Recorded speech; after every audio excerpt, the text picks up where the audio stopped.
চট্টগ্রাম স্টেডিয়ামে আছেন আমাদের সিনিয়র করেসপন্ডেন্ট আরিজ আহমেদ। সরাসরি চলে যাচ্ছি তার কাছে।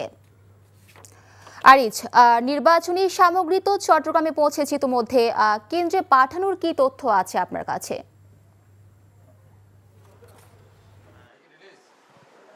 মিলিয়ে চট্টগ্রামে যে 16টি সংসদীয় আসন আছে এবং সেখানে প্রায় 1965টি ভোট কেন্দ্র ইতিমধ্যে প্রস্তুত করা হয়েছে এবং সব ধরনের প্রস্তুতি ইতিমধ্যে শেষ করেছে রিটার্নিং কর্মকর্তা।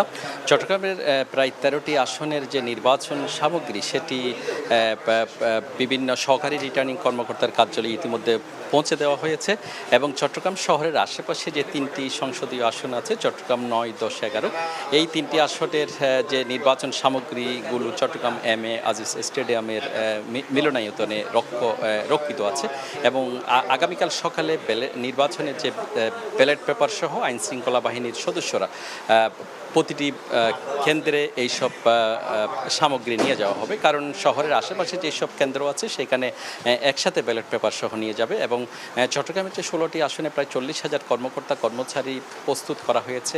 এছাড়া 40,000 আইন শৃঙ্খলা বাহিনীর সদস্য ইতিমধ্যে প্রস্তুত রাখা হয়েছে চট্টগ্রাম এম.এ. আজিজ স্টেডিয়ামে। এছাড়া প্রায় 122 জন নির্বাহী ম্যাজিস্ট্রেট কাজ করবেন। তো সব মিলিয়ে চট্টগ্রামের যে 16টি সংসদীয় আসনে নির্বাচন বলতে গেলে প্রস্তুত এবং রাত পোহালে আগামীকাল সকালেই সব সামগ্রী ব্যালট পেপার সহ সব কিছু প্রতিটি কেন্দ্রে নিয়ে যাওয়া হবে। মিলিয়ে ছিল এখানকার সর্বশেষ। জানছিলাম নির্বাচনী সামগ্রীর খবর।